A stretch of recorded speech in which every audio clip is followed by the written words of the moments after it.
नमस्कार दोस्तों, आपका अपने चैनल मनोज गुप्ता अकेडमी में आपका स्वागत है।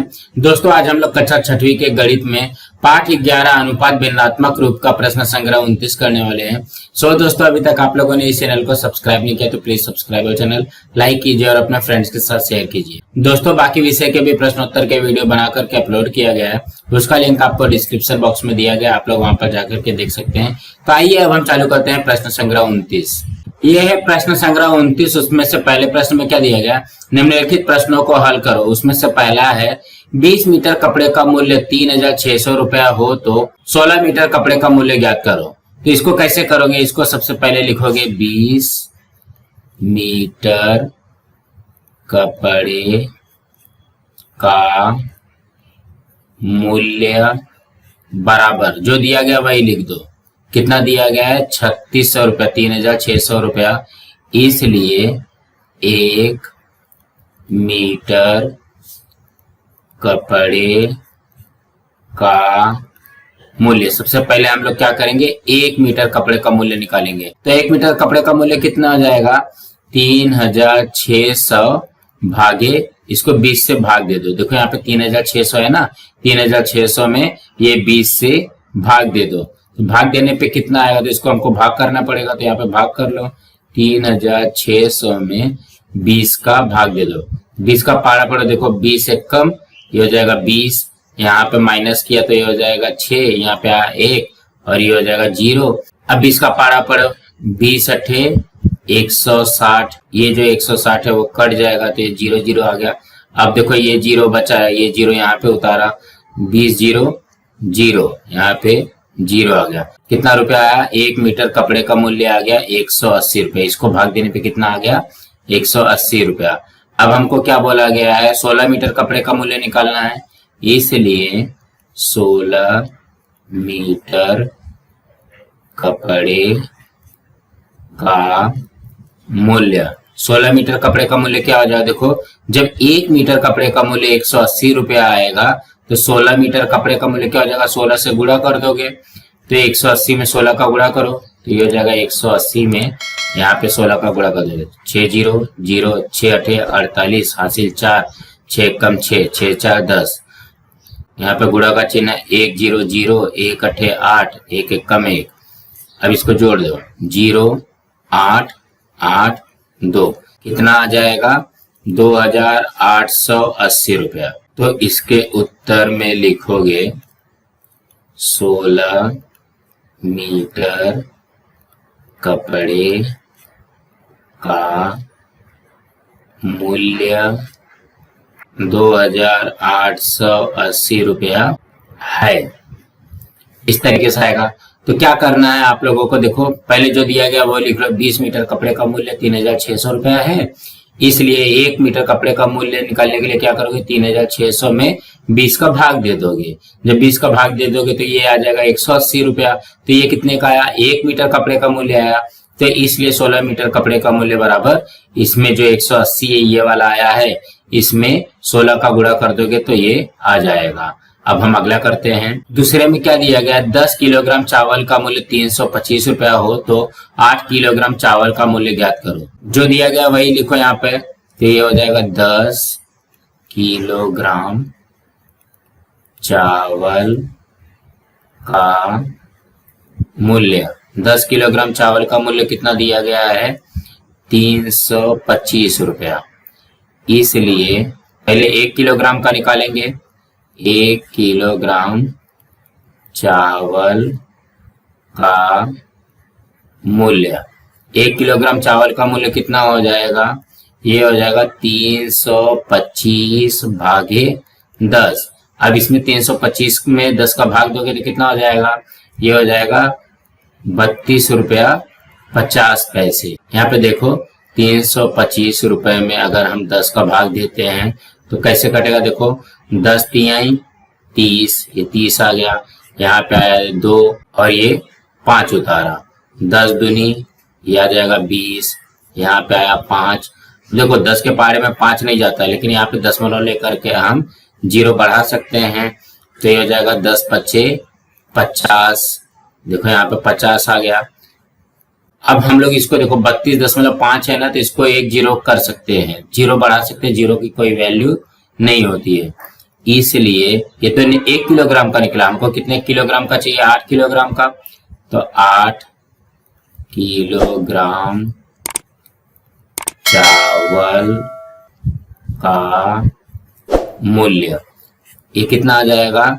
32.50 रुपया में 8 का गुणा कर दोगे, तो ये अभी गुणा करो यहाँ पे, 32.50 रुपया में 8 का गुणा करो, यह हो जाएगा 8 जीरो जीरो, 8 पंचे 40, हासिल 4, 8 दूनी 16, 4 20, हासिल 2, 8 त्रिक 24, 24 2 26। अब यहाँ पे देखोगे दशमलव के बाद में कितना अंक है? 1 2 है ना, तो यहाँ पे 1 2, 2 अंक के बाद दशमलव लगा दिया, तो ये कितना हो जाएगा? ये हो जाएगा 260 रुपया 0 पैसा। पैसा नहीं लिखोगे तो भी चलेगा, तो इसका उत्तर आ जाएगा 260 रुपया।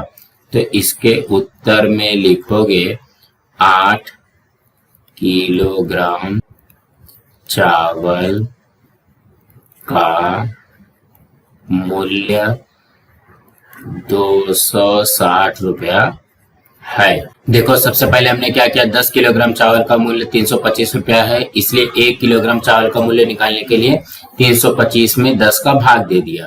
अब 10 का भाग दोगे तो कितना हो जाएगा? 32.50 हो जाएगा।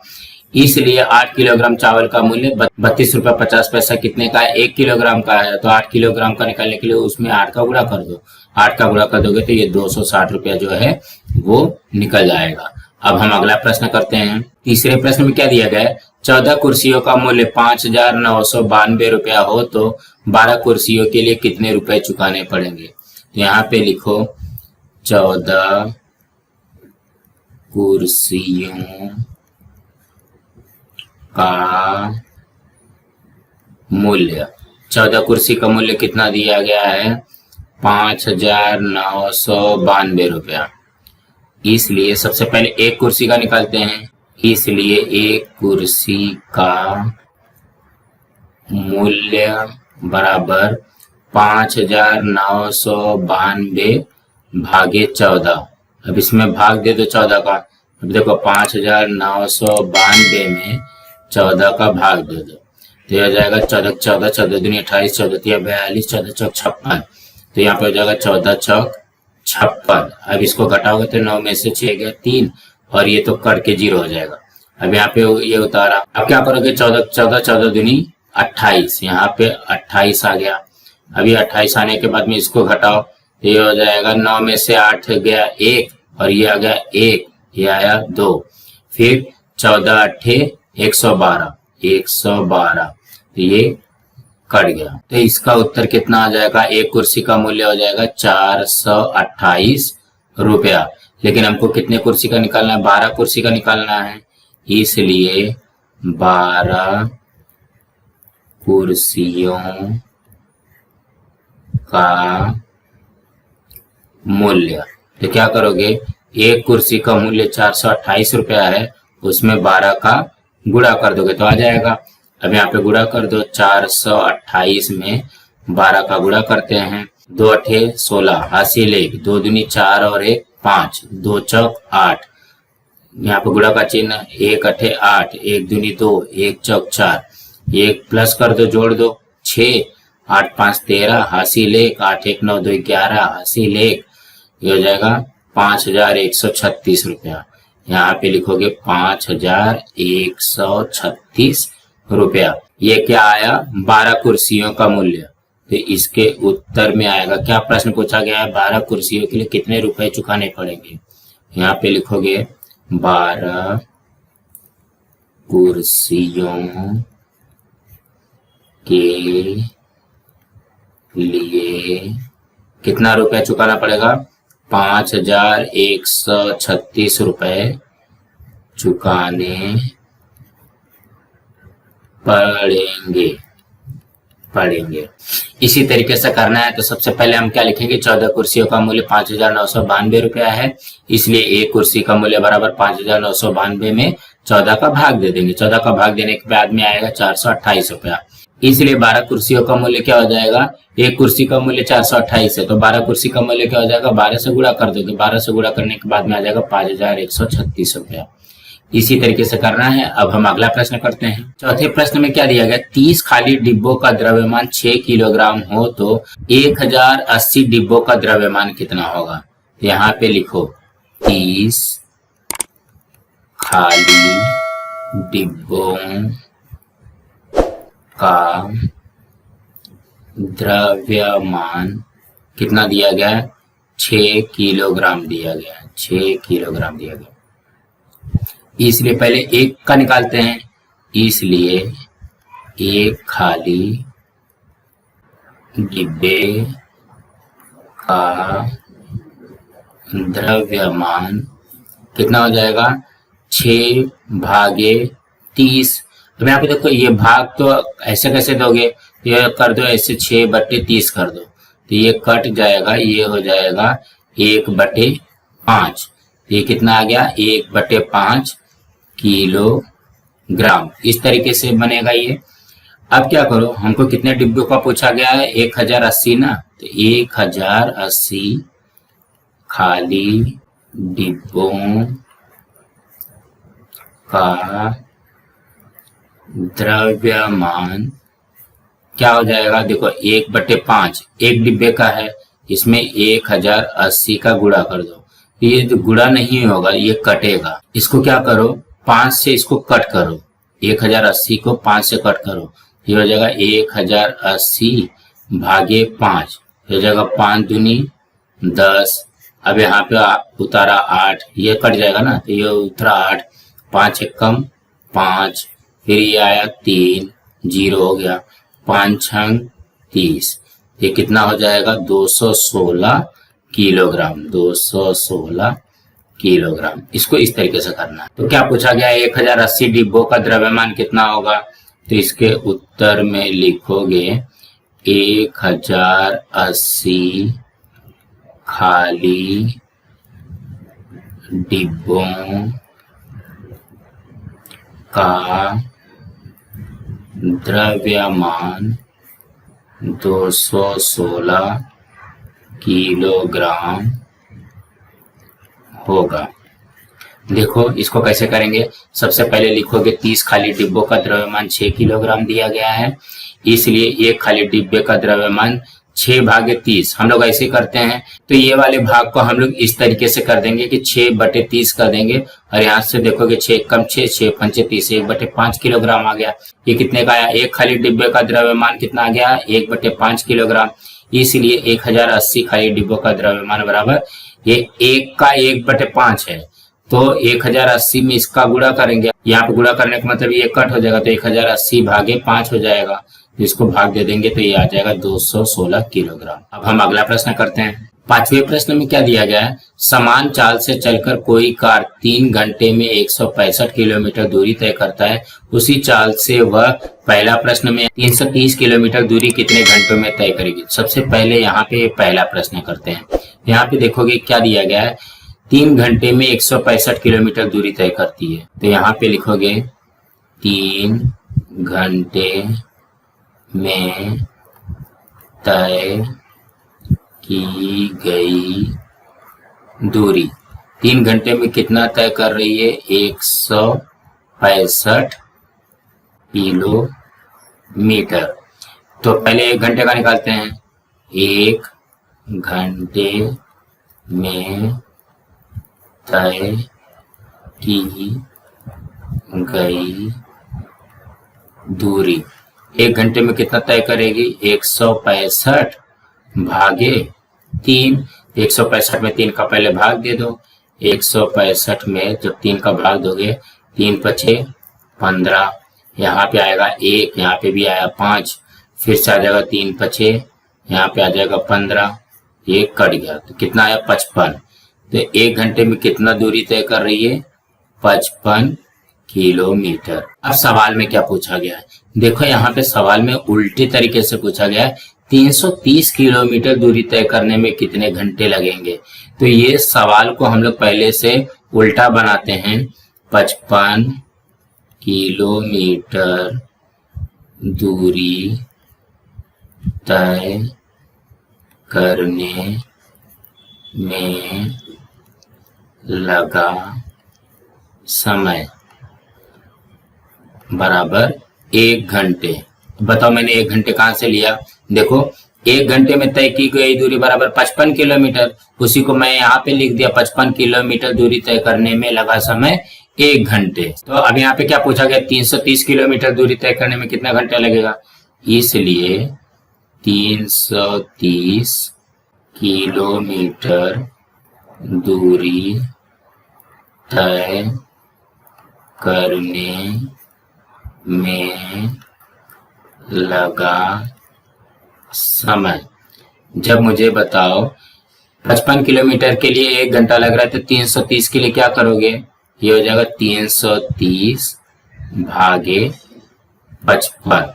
अब 330 में 55 का भाग दे दो, 330 में यहाँ पे 55 का भाग दे दो, तो 55 में 6 बार में जाएगा 330, मतलब 6 बार में जाएगा, तो ये हो जाएगा 6 घंटे। तो पहले प्रश्न का उत्तर निकल गया। 330 किलोमीटर दूरी तय करने में कितना समय लगेगा? 6 घंटे। ये पहले का उत्तर हो गया। अब यहाँ पे दूसरे का करते हैं। दूसरे में क्या दिया गया है?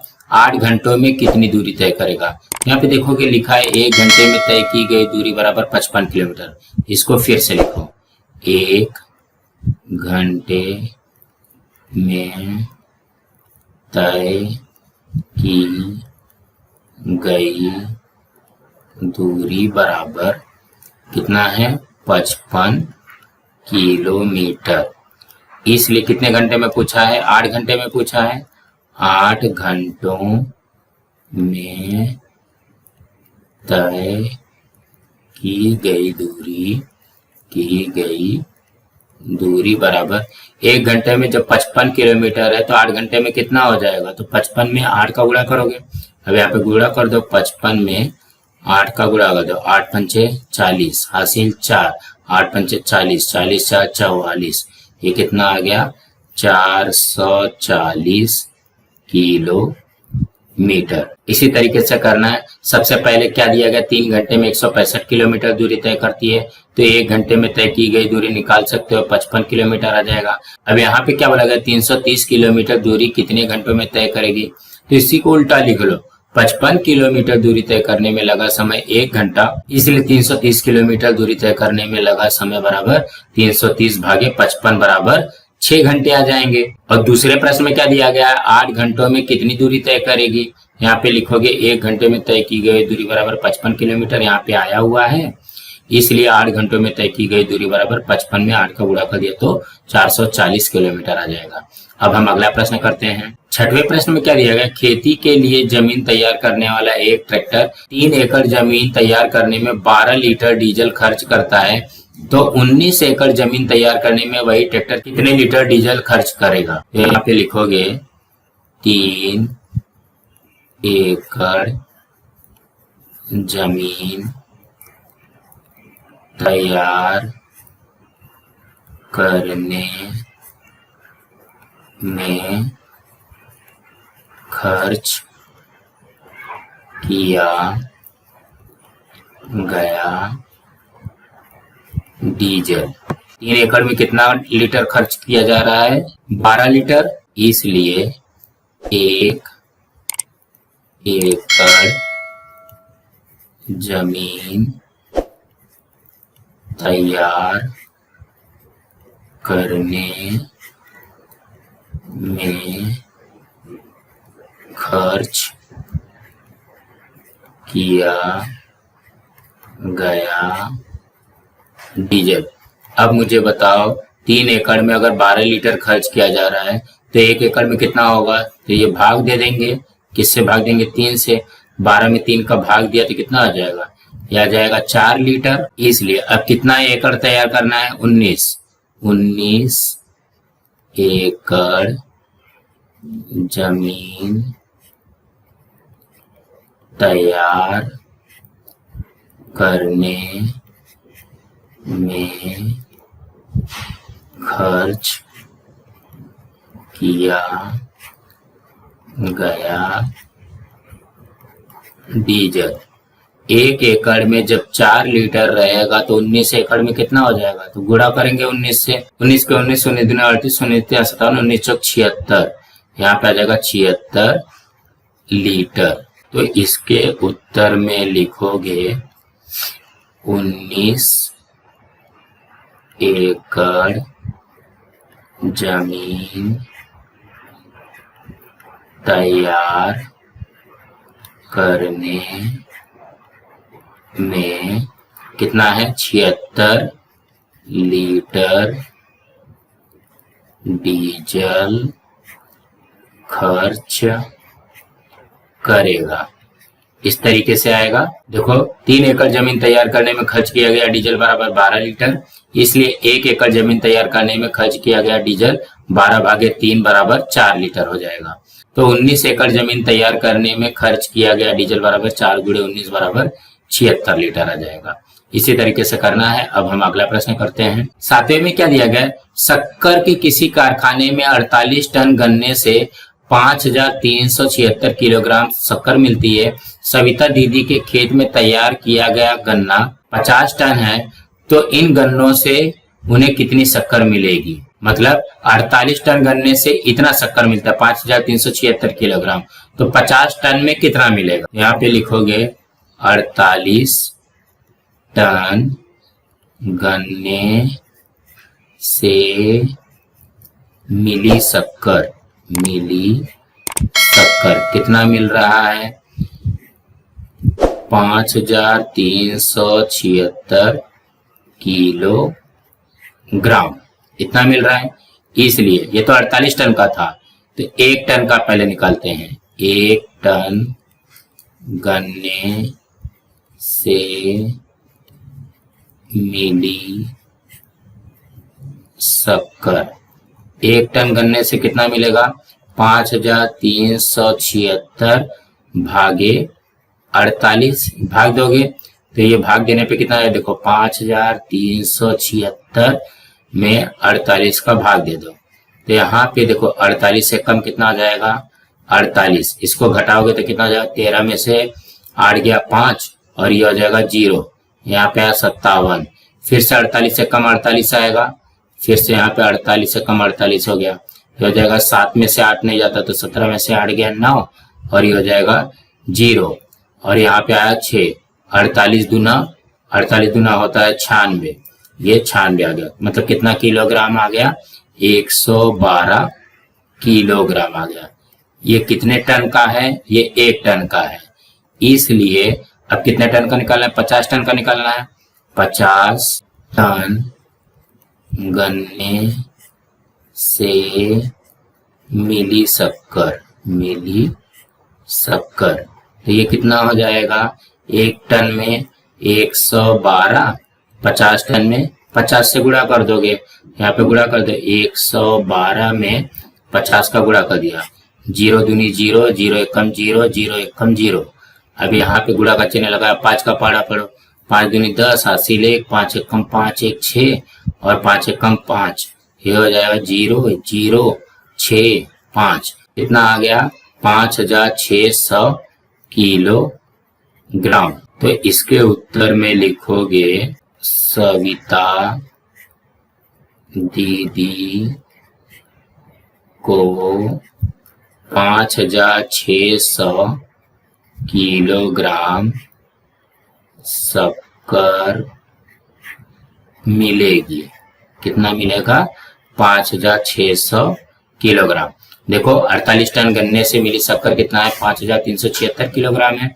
इसलिए 1 टन गन्ने से मिली शक्कर कितना आ जाएगा, 5376 में 48 का भाग दोगे तो ये कितना आ जाएगा, 112। अब यहाँ पे 50 टन गन्ने से मिली शक्कर 112, 1 टन का गुणे 50 का गुणा कर दिया तो 5600 आ जाएगा।